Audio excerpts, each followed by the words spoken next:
Saudações Baxterianas aqui nesse Baxter canal. Hoje para falar um pouquinho sobre Cavaleiros do Zodíaco, a coleção Cloth Meat, sei lá como cada um fala de um jeito, que se lasque. Mas aqui a gente vai abordar desde assuntos de como começamos a colecionar Cavaleiros do Zodíaco e como hoje essas figuras estão cada vez mais insustentáveis, mais caras, ou seja, é impossível para um ser humano comum comprar. Então, para convidado aqui, nós temos o Razor, que é um dos maiores colecionadores de Cloth Meat que eu conheço, se não o mais, porque eu conheço poucos colecionadores de Cloth Meat, beleza? Então, Razor, vamos começar aqui falando um pouquinho sobre a nossa história em relação aos Cavaleiros do Zodíaco. Como que você conheceu os Cavaleiros do Zodíaco? Quando você começou a curtir? E aí, Alex, beleza, cara? Ó, Beleza. então, cara, Cloth Meat, Cavaleiros do Zodíaco é uma história antiga, né? Já vão aí quase 20 anos colecionando Cavaleiros do Zodíaco.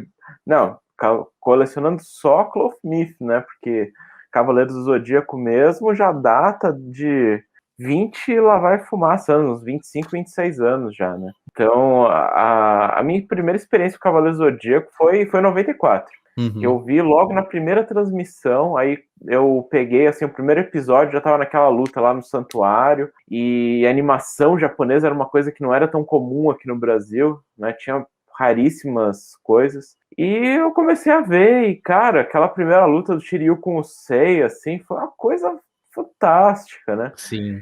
E, cara, naquele momento me apaixonei pela história e a gente começou a acompanhar, eu e esse meu amigo, a gente ficou, nossa, dias, meses, anos conversando sobre isso daí, chegou ao ponto que a gente chegou até a vender uns jogos de Super Nintendo numa loja, eu acho que ele deve lembrar, né, Rodrigo? Para comprar 2 bonequinhos daqueles dos Cavaleiros do Zodíaco, aquele pequenininho, né, que a gente vai falar deles. E aí, depois disso, nossa, aí foi, né? Era muito caro na época, né? Depois, eu nunca mais tive, aí tive os piratinha, né, de camelô. E aí, depois, só em 2003, de novo, que quando relançaram essa questão dos Cavaleiros do Zodíaco, tanto os pequenininhos quanto o Cloth Meat, que aí foi, né? Porque eu já era colecionador e aí a coisa foi. É muito bacana, mas é uma coleção fantástica, assim, traz muitas memórias. Sim, pra mim foi mais ou menos a mesma coisa. Primeira vez que eu vi foi na Manchete, 94 também. Eu lembro até hoje da minha sensação de assistir o primeiro episódio. Assim, foi algo que primeiro me impressionou por conta do sangue, né? Que era muito raro ter. A gente tava acostumado com Thundercats, Caverna do Dragão, He-Man, e de repente chega os Cavaleiros do Zodíaco, meu. Aquele monte de sangue jorrando. E eu lembro claramente da primeira aparição do Shun de Andrômeda, que é meu personagem favorito. Meu, eu achei sensacional, sensacional, assim. E também comecei com os diecast, né, os pequenininhos, mas também na mesma pegada, era de camelô, porque era impossível comprar. Já o da Bandai já era muito caro. E aí, em 2003, veio o primeiro Cavaleiro da Cloth Meat, né, que foi o Seiya, lançado em dezembro de 2003. E eu me lembro exatamente que eu tava no Shopping Ibirapuera, aqui em São Paulo, e tem uma loja chamada Miniatura lá. E eu lembro que eu passei lá na frente e vi a caixa. Na hora eu entrei e pedi pro cara ver, era aquela caixa livro, né, que você abria assim. Cara, eu pirei na hora, eu falei, que é isso?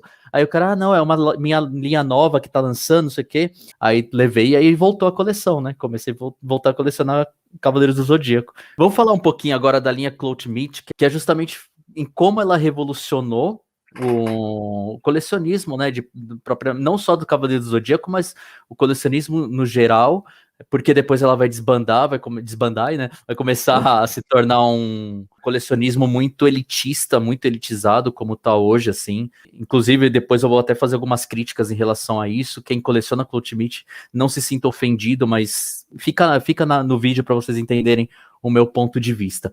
Mas vamos falar, começou primeiro com 5 Bronze Boys, né? Versão, na verdade, não era nem a V1, era a V2, e são os conhecidos como os cabeçudinhos. Queria que você falasse um pouquinho da sua experiência já com os Cloth Meat. Ó, que nem foi a mesma experiência com você, eu conheci na Miniatura, e aquela loja lá, ela me dá lembranças, assim, muito boas, porque eu lembro de ter comprado tudo que a Long Jump trouxe, né, porque a Long Jump foi a parceira, né, da Bandai durante muitos anos. até o lançamento dos últimos Cavaleiros V1 antes do advento dos EX, e a Long Jump ela trouxe. Ela fez um trabalho muito bom no começo, e depois ela deu uma desbandada, porque ela não trouxe, né, as figuras que ela deveria trazer, assim. Então, eles cortavam no meio. Essa série aqui tem Cavaleiro A e B, então só vou levar o A, porque eu acho que vai vender melhor. E aí a gente acabou tendo que importar, e foi muito complicado isso daí. Eu não sei se as primeiras eu comprei lá, porque eu lembro bem, assim, que eu paguei R$ 78 nos meus Nossa. primeiros de bronze. E aí, quando chegaram os de ouro, foi, tipo, R$ 150. Uhum. Aí a gente já começar assim, pô, mas tá muito caro e tal. Mas a quantidade de metal que vem, a armadura é muito melhor, não sei o que lá. Aí começou toda aquela discussão e, né, dentro, né, da nossa cabeça, né, dentro do calendário de lançamentos da Bandai, né, que sempre foi um calendário bem flexível, né, uma figura a cada 2 meses, alguma coisa assim, às vezes até mais, dava para comprar. Na época era só Marvel Legends e Cloth Myth que eu fazia. Uhum.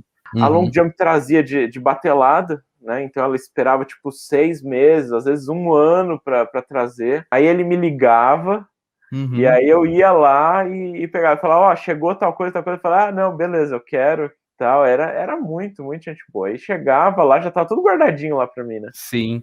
E você falou o negócio de pular séries, isso aconteceu com os Cavaleiros de Bronze.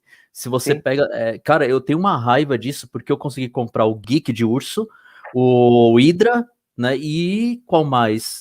Acho que. O E o Jabu, Jabu de Unicórnio, só os três. O Wish é. de Lobo não consegui, o Band Leão não consegui, Uhum, porque não foram lançados aqui. E aí uhum, hoje os preços são astronômicos. é. Astronômicos, assim. Então é uma coleção que ficou incompleta. É isso que desanimou um pouco da Long Jump, né? Eu acho que o ponto de ruptura da Bandai foi o lance de começar a lançar peças em poucos números. Eu não sei se você tem essa percepção, mas até então eles estavam lançando peças, tipo, Uhum, né? Vamos lançando, e de repente eles começaram a perceber que eles podiam lançar menos peças e valorizar mais o próprio produto. E eu acho que a Bandai, não só a Bandai, como os próprios colecionadores começaram a incentivar esse tipo de comportamento. Então o cara ia lá e pagava 500 pau numa Marin, uhum, numa China, sabe? Aquele pacote da China e do Cássio, eu nem cheguei a ver no uhum, Brasil. Então, eu acho que eles começaram a reduzir o número de produção, lei da oferta e da procura, né, para aumentar o preço, e aí se tornar um item exclusivo. O que eu, como colecionador, eu não consigo entender, e aí vai a minha crítica ao colecionismo, principalmente colecionismo de Cloth Meat, que é aquela velha discussão que rende muita briga, que o cara vai lá e posta uma figura à venda da Bandai por R$ 1.600, que é claramente o valor que ela não vale. Aí chega alguém xingando e vem sempre defender. Ele pode pôr o preço que ele quiser, paga quem quer. Cara, por isso que o mundo tá uma merda, entendeu? É só um reflexo do pensamento, tipo, capitalista. É você supervalorizar uma coisa que não vale aquele preço. E aí, já entrando nesse assunto um pouco mais polêmico, a Bandai entendeu isso, pelo que dá para perceber, a Bandai entendeu essa ideia e agora só lança figura cara. Não existe mais Cloth Meat barato, não dá para comprar mais. Você vê boneco saindo de loja, preço de loja por US$ 250, uhum, sabe? E peça que não vale US$ 250. Às vezes é um ceia, uhum. sabe? Tipo, o que justifica? Antes era aquele lance que você falou, a quantidade de metal. Cara, beleza. Agora, o que justifica aquela peça ganhar R$ 250? US$ 250, aliás. Não justifica. A gente tem algumas coisas que a gente tem que considerar, né? A primeira coisa é que a Bandai, ela é uma empresa japonesa para Uhum, fãs japoneses. uhum, Ela pensa no máximo na China, Hong Kong ali, não sei se na Coreia tem alguma coisa, mas ali é China e Japão. E aí eles têm um mercado onde todos os fãs lá desses países conseguem comprar o que eles precisam. Então, só que o preço da loja em ienes também é caro, Razer. Não, eu sei, mas não, não Também. é, não é essa a questão. Uhum. É a questão de acessibilidade primeiro, né? O problema aqui é que as empresas parceiras aqui, elas não trazem a quantidade, vamos dizer assim, suficiente. E quando eu falo isso é o seguinte, às vezes os caras trazem, sei lá, 3.000 Shura de Capricórnio. E o cara também traz 3.000 do Wiki de Fênix, por exemplo. Uhum. Só que o problema é que o Wiki de Fênix vai vender muito mais do que o Shura de Capricórnio. Só que a Bandai, ela não tá nem aí. A Bandai, ela fala, olha, você tem que levar 3.000 de cada. Aí encalha.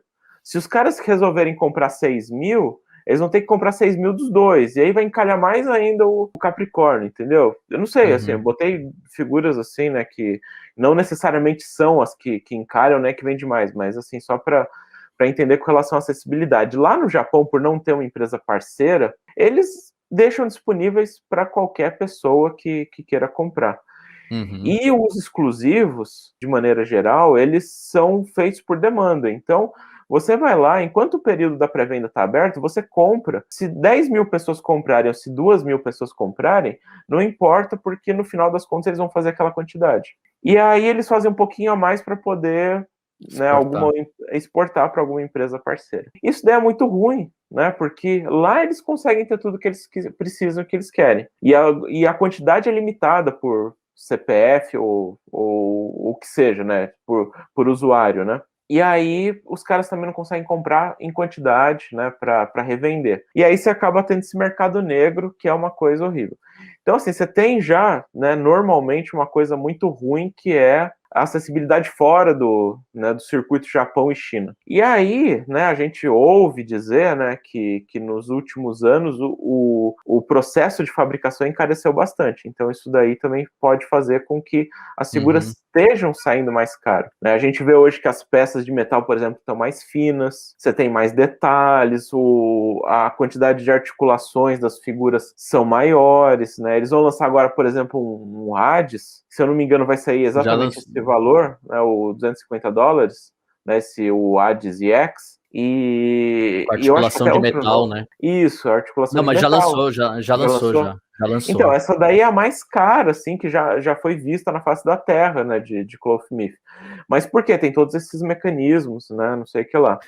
Sim, eu compreendo. Eu entendo que, cara, não são figuras comuns. Além das peças serem difíceis, serem uma complicação de fabricação, é uma puta engenharia, sabe? Porque você tem que fazer aquelas peças ficarem bonitas no personagem e essas peças ainda montarem o object. É uma engenharia astronômica. É lindo o trabalho que os caras fazem. Porém, você pode ter certeza, Razor, eles cobram $250 em uma figura. Só que essas figuras são fabricadas na China, por uma mão de obra muito barata. Muito barata. Então, assim, até que ponto a Bandai, ela não tá, assim, lucrando de uma forma extremamente selvagem em cima dessas figuras. A minha grande crítica à política da Bandai, até mesmo com os Dragon Balls, cara. Não, aquelas figuras não valem o preço que estão cobrando. Não vale. Poxa, gente, por mais que seja bem feito, que seja, assim, muito complicado de fazer, é um brinquedo. Cara, eu vi um vídeo recente de um cara indo em loja para comprar cavaleiros antigos. O cara mostra lá, tem boneco que transpondo pro real custa 4.000, 5.000. Você entendeu? Em loja no Japão, não é tipo em loja em outro lugar. Cara, não dá. Tipo, realmente conseguiram transformar isso em um artigo de luxo. E acho que essa é a minha grande preocupação em relação a Clothmith, sabe? E aí, para quem não tem dinheiro para colecionar Clothmith, resta o quê? De Cavaleiro Zodíaco, aquela série nova, pequenininha que eles estão lançando de plástico, que é horrível a pintura, e que cara, custa né? R$250. Você entendeu? É cara e não tem qualidade. Eu já vi pessoalmente, não tem qualidade. Não tem, assim. Eu vi também, não tem, é ruim, sabe? Eu sou apaixonado por Clothmith, só que, cara, a hora que eles começaram a lançar a linha EX, eu consegui comprar os Bronze Boys EX, que eu lembro que o Shiryu, eu tenho até a caixa com preço, eu paguei R$180. Não consegui comprar nenhum de ouro. Muito pelo seguinte fator, eu já tinha os 12 de ouro da versão 1.0, e aí quando lançaram o EX eu achei lindo, maravilhoso, mas eles já começaram a vir um pouquinho mais caros, e eu falei, poxa, mas eu já tenho os 12 V1, não vou comprar esses daqui. Hoje eu me arrependo, porque, cara, hoje um Camus de Aquário EX tá 2 pau, sabe? É um absurdo. E aí, os caras lançam Revival, que teoricamente o Revival serve justamente para equilibrar o preço, certo? Concorda que, tipo, se você vai lançar uma versão Revival, é para ter mais figura no mercado para baratear. Os caras lançam pelo preço Uhum. absurdamente caro, sabe? É. E aí entra num outro fator polêmico, que é a questão da pirataria. De 2012 para cá, na verdade, você tem as empresas piratas de Clout Meat, que antes não tinha. E aí, no começo, eram horríveis, eram ruins, só que agora tá chegando no nível Bandai, cara. Só que custando 4 vezes menos. Para você ter uma ideia, eu comprei, né, os Cavaleiros de Ouro do EX Uhum. e foi uma experiência muito horrível, porque o primeiro foi o Saga de Gêmeos, né, que chegou aqui no Brasil, né, eu acho que foi a primeira figura que a Pizzy Toys trouxe, e eles chegaram aqui, assim, revolucionando o mercado, trazendo uma figura a R$200, um Cloth Myth X a R$200. Cara, o pessoal foi assim, né, embarcou de cabeça no negócio, tava, Esgotou. esgotou, Vieram os assim, também scalpers. muito, mas, assim, um pouquinho à parte dos scalpers, o último que eu paguei em loja foi o Aldebaran, que foi o último que lançaram, se eu não me engano, o EX. Uhum. Eu paguei R$1.000, de R$200 para R$1.000. Eu paguei 5 vezes mais numa figura da mesma linha, É sabe? Ah, absurdo. mas ele é maior, tem mais. Tudo bem, eu pagaria 400, 2 vezes o valor. Ele não é 2 vezes maior do que o Saga de Gêmeos. Não foi um período de tempo tão grande, foi, sei lá, uns 3 anos, eu acho, uma Uhum. coisa assim. Eu acho que não chegou, eu não sei se chegou a 3 anos. E, de repente, você tava pagando R$1.000 numa figura Ah, normal, de linha. o caso dos Marinas e X, cara. Que Sim. sacanagem que que a Bandai fez, cara. A Bandai lançou, acho que se eu não me engano, 2 peças, 2 ou 3 peças EX, e só 3 anos depois retomaram a linha. Só que depois de 3 anos, quando retomaram a linha, os preços já estavam lá em cima. Hoje, o Sorento, cara, é 1.600. Uhum. Eu conheço umas 2 pessoas assim que colecionavam e que venderam os Uhum. da Bandai porque não tinha condição mais de comprar. É. E aí partiu para onde? Para GT, para Great Toys, que lança os Marinas EX por R$300, 350, que é um valor caro para uma peça pirata, se você Uhum. parar para pensar, mas cara, você paga 350 em vez de pagar 1.500 em uma peça. Eu penso assim, se você quer ter uma coleção de luxo, por exemplo, você tem condição de ter uma coleção de luxo, você tem, por exemplo, o Hot Toys. A proposta da Hot Toys é colecionismo de luxo, certo? Sempre foi, desde do primeiro Hot Toys, o objetivo que não é para colecionismo comum. Agora, você pega uma série tão popular, transforma essa série em um colecionismo exclusivista, eu fico indignado. Aí eu sei que vai ter gente que vai falar assim: ah, mas é porque você que não tem dinheiro para comprar. Realmente eu não tenho, sabe? Como que eu vou pegar, gastar R$1.500 numa figura? Quem tem hoje em dia para gastar R$1.500 numa figura? Se você tem, cara, paciência, tipo, não venha querer falar que todo mundo tem que ter R$1.500. Ah, se você. Eu lembro que eu vi um comentário patético, que foi assim: ah, o pessoal reclama dos preços de Clout Meat, mas assim, quem tem paga. Se você não tem, isso não é uma coisa essencial para tua vida. Então você não tem que ficar chateado. Cara, não é assim não, velho. Colecionismo é paixão, entendeu? Você não compra para mostrar para os outros que você tem. Você compra para você. Você entendeu? Você compra uma coisa que você ama, que você gosta, Uhum. sabe? Eu acho que aí eu vou trazer para nossa realidade, a mentalidade do brasileiro em relação a isso, ela é muito complexa em relação à questão de produtos para ricos e produtos para pobres. Cara, você vai para Europa, você come bem, você come comida de alta qualidade por 8 euros. Aí você fala, ah, mas se converter dá 50 pau. Cara, você tá pagando 8 euros. O europeu ganha em euro, ele paga 8 dinheiros. É como Uhum. se fosse R$8. Uhum. Aqui não, você é punido. Se você não tem dinheiro, você come mal. Se você não tem dinheiro, você vive mal. Você não tem saúde boa, você não tem escola boa. E se você não tem dinheiro, você não coleciona. Azar o seu, fica deprimido, fica babando aí nas minhas fotos de R$1.000 aqui, ó. Ó, meu boneco de R$1.000 aqui, ó, gente. Ah, você não tem dinheiro? Paciência. Vai a merda. Mas o problema é justamente esse. Eu não vejo problema da pessoa pagar porque tem, porque pode pagar. Por mim, assim, ó, pode. Eu, graças a Deus, pude pagar esses daqui, comprei, muito Uhum. feliz. Queria ter feito a coleção toda. Eu tenho muita figura Clothmith aí. Hoje não dá mais, né? Porque a coisa já saiu de controle. Mas, assim, o problema justamente é esse. É o cara, né, chegar hoje e falar assim, olha a minha figura de R$ 1.000. A pessoa, ela não compra mais para ela compra para mostrar. Então, você tá vendo pessoas torcendo para dar errado, torcendo para vir mais caro, porque aí essas pessoas vão poder cada vez mais se mostrar para os outros, olha como minha coleção é exclusiva. E se sentir especial perante os outros. Tem muita gente que não tá nem aí com a série, só quer porque é exclusivo, que nem Hot Toys. Compra porque é exclusivo. Eu não concordo com o preço da Hot Toys, mas a proposta deles é essa. Sim. É ser exclusiva. Você entendeu? Sim. E tem um motivo. Existe um gasto de dinheiro, né, para isso.